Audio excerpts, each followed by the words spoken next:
വേറെ സൊല്യൂഷൻ. മക്കളെ, നാളത്തെ മലയാളം ഫസ്റ്റ് നിങ്ങൾക്ക് വരുന്ന എക്സാമിന് എന്തായാലും ചോദിക്കാൻ പോകുന്ന ഒരു ചോദ്യമായിരിക്കും കഥാപാത്ര നിരൂപണം. അതിൽ തന്നെ നമുക്ക് ഏറ്റവും സാധ്യതയുള്ളതാണ് കർണന്റെ കഥാപാത്ര നിരൂപണം എഴുതുക, അതല്ലെങ്കിൽ സ്വഭാവ സവിശേഷത കണ്ടെത്തി എഴുതുക എന്നൊക്കെയുള്ള ചോദ്യം. അപ്പോൾ നമുക്ക് കഥാപാത്ര നിരൂപണം എഴുതാൻ ചോദിച്ചാലും അതല്ലെങ്കിൽ ചോദ്യം ദാ ഈ കാണുന്ന രീതിയിൽ നിങ്ങൾക്ക് ചോദിക്കാവുന്നതാണ്. ദ്രോണരാമാചാര്യൻ താൻ ഇരിക്കെ എന്തു മാനിച്ചു, മറ്റുള്ളവർ നിർത്തുന്നിതു പട. കർണന്റെ എന്തെല്ലാം പ്രത്യേകതകളാണ് കാവ്യ സന്ദർഭത്തിൽ പ്രകടമാകുന്നത് കണ്ടെത്തി എഴുതുക എന്നുള്ള രീതിയിലും നമുക്ക് ചോദിക്കാം. അപ്പൊ നമുക്ക് കർണന്റെ സ്വഭാവ സവിശേഷതകൾ എന്തൊക്കെയാണ്, ഒരു കഥാപാത്രത്തിന്റെ പ്രത്യേകതകൾ എന്തൊക്കെയാണ് എന്നുള്ളത് വിശദമായി നമുക്ക് ഇവിടെ ചർച്ച ചെയ്യാം. എന്റെ കുട്ടികൾ നോട്ട് ചെയ്ത് വെച്ചോളൂ. അപ്പൊ നിങ്ങൾ നോക്കുക, കർണന്റെ സ്വഭാവ സവിശേഷതകൾ. മഹാഭാരത യുദ്ധത്തിൽ ഭീഷ്മർ ശരശയ്യയിൽ വീണതിനു ശേഷം സൈന്യാധിപ സ്ഥാനം ഏറ്റെടുക്കാൻ ദുര്യോധനൻ കർണനോട് ആവശ്യപ്പെടുന്ന സന്ദർഭമാണ് പാഠഭാഗത്തിന്റെ പശ്ചാത്തലം അല്ലെ.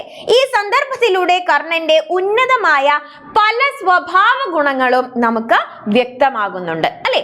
അപ്പോ ദുര്യോധനൻ കർണനോട് ഈ ഒരു വിവരം പറയാനായിട്ട് ചെല്ലുന്നു. ആ സമയത്ത് കർണൻ മറുപടി പറയുന്നതും എല്ലാമാണ് നമ്മുടെ ഒരു പാഠഭാഗത്ത് കൊടുത്തിട്ടുള്ളത്. അതിൽ നിന്ന് നമുക്ക് എന്തൊക്കെ മനസ്സിലാക്കാം?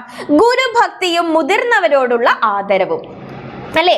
അസാമാന്യ വീര്യമുള്ള യോദ്ധാവായിരുന്നിട്ടും ഭരദ്വാജ പുത്രനായ ദ്രോണാചാര്യർ ജീവിച്ചിരിക്കുമ്പോൾ താൻ സൈന്യാധിപനാകുന്നത് ഉചിതമല്ലെന്ന് കർണൻ പറയുന്നതിലൂടെ അല്ലെങ്കിൽ കർണൻ വിശ്വസിക്കുന്നു അല്ലെ. തന്നേക്കാൾ ആദരണീയനായ അല്ലെങ്കിൽ തന്റെ ഗുരുവായിട്ടുള്ള ദ്രോണാചാര്യർ ഇരിക്കുമ്പോൾ, വില്ലാളി വീരനായ മഹാനായ ദ്രോണാചാര്യർ ഇരിക്കുമ്പോൾ താൻ സൈന്യാധിപനാവുന്നത് ശരിയല്ല എന്ന് കർണൻ വിശ്വസിക്കുകയാണ്. ദ്രോണർക്ക് തുല്യനായ മറ്റൊരു യോദ്ധാവ് നമുക്കില്ലെന്ന് പറയുന്നതിലൂടെ ഗുരുക്കന്മാരോടും മുതിർന്നവരോടും അദ്ദേഹം പുലർത്തുന്ന അഗാധമായ ബഹുമാനം വെളിപ്പെടുകയാണ് അല്ലെ. അപ്പൊ നിങ്ങൾ ആദ്യം നോട്ട് ചെയ്യേണ്ട പോയിന്റ് എന്താണ്? ഇവിടെ ഗുരുഭക്തിയും മുതിർന്നവരോടുള്ള ആദരവും അല്ലെ കർണന്റെ സ്വഭാവ സവിശേഷതയാണ്. പിന്നീട് അഹങ്കാരമില്ലാത്ത വിനയം അല്ലെ. അഹങ്കാരമില്ലാത്ത വിനയം എന്തുകൊണ്ടാണ്? തനിക്ക് ലഭിക്കാമായിരുന്ന വലിയൊരു പദവി അല്ലെ, സൈന്യാധിപ സ്ഥാനം തന്നേക്കാൾ യോഗ്യനായ ദ്രോണർക്ക് നൽകണമെന്ന് ആവശ്യപ്പെടുന്നതിലൂടെ കർണന്റെ വിനയവും പക്വതയും ദൃശ്യമാകുന്നു അല്ലെ. കർണന് വേണമെങ്കിൽ എന്താ ചെയ്യായിരുന്നു? അവിടെ സൈന്യാധിപനാവായിരുന്നു. പക്ഷേ അദ്ദേഹം എന്താണ് ചെയ്തത്? അല്ല, തന്നേക്കാൾ മുതിർന്ന തന്റെ ഗുരുസ്ഥാനത്തുള്ള ദ്രോണരെ സൈന്യാധിപനാക്കണം എന്നാണ് പറയുന്നത് അല്ലെ. അപ്പോൾ ദ്രോണർക്ക് ശേഷം മാത്രം ഞാൻ തയ്യാറാണ് അല്ലെ. അദ്ദേഹത്തിന് എന്തെങ്കിലും പറ്റിക്കഴിഞ്ഞാൽ അതിനുശേഷം സൈന്യാധിപനാവാൻ ഞാൻ തയ്യാറാണ് എന്ന് കർണൻ പറയുകയാണ്. എന്ന അദ്ദേഹത്തിന്റെ വാക്കുകൾ സ്ഥാനമാനങ്ങളെക്കാൾ അദ്ദേഹം നീതിക്കും അർഹതയ്ക്കും വില നൽകുന്നു എന്ന് തെളിയിക്കുന്നു. അടുത്തത് പോയിന്റ് എന്താണ്? വാക്കുകളേക്കാൾ പ്രവൃത്തിക്ക് പ്രാധാന്യം അല്ലെ. കർണന്റെ വാക്കുകളേക്കാൾ എന്തിനാണ് പ്രാധാന്യം?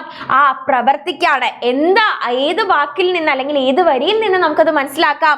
പാഴ് വാക്കുകൾ പറഞ്ഞ് ഞാൻ ആരെയും സന്തോഷിപ്പിക്കാറില്ല. ആ പറയുന്ന ഒരു വരിയിൽ തന്നെ നമുക്ക് മനസ്സിലാക്കാൻ സാധിക്കും കർണന്റെ വാക്കുകൾക്കല്ല പ്രവൃത്തിക്കാണ് സ്ഥാനം എന്ന കർണന്റെ പ്രസ്താവന അദ്ദേഹത്തിന്റെ ആത്മവിശ്വാസത്തെയും സത്യസന്ധതയെയും സൂചിപ്പിക്കുന്നു. വെറും പുകഴ്ത്തലുകളല്ല, മറിച്ച് പ്രവൃത്തിയിലാണ് താൻ വിശ്വസിക്കുന്നതെന്ന് അദ്ദേഹം അടിവരയിടുന്നു അല്ലെ. തന്നെ കുറെ പുകഴ്ത്തുന്നതിലല്ല, തന്റെ എന്തിലാണ്? പ്രവൃത്തിയിലാണ് താൻ വിശ്വസിക്കുന്നത് എന്ന് അദ്ദേഹം അടിവരയിട്ട് പറയുകയാണ് അവിടെ.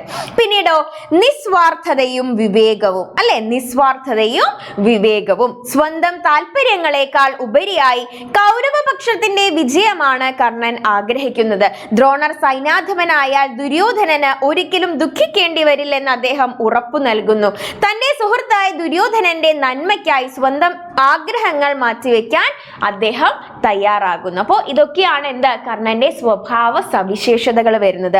അധികാരമോഹമില്ലാത്ത, ഗുരുക്കന്മാരെ ആദരിക്കുന്ന, സത്യസന്ധനും വിനീതനുമായ ഒരു മഹായോദ്ധാവായാണ് ഈ കാവ്യ സന്ദർഭത്തിൽ കർണൻ പ്രകടമാകുന്നത്. ഓക്കെ, അപ്പൊ കർണന്റെ കഥാപാത്ര നിരൂപണമായിക്കോട്ടെ, സ്വഭാവ സവിശേഷതകൾ എന്തൊക്കെ എന്നുള്ള ചോദ്യമായിക്കോട്ടെ, അല്ലെങ്കിൽ ഈ ഇത്തരത്തിൽ നമുക്ക് നേരത്തെ കണ്ട പോലത്തെ ചോദ്യമായിക്കോട്ടെ, ഇനി അതല്ല ചില സമയത്ത് നമുക്ക് വൺ വേർഡ് ആയിക്കോട്ടെ.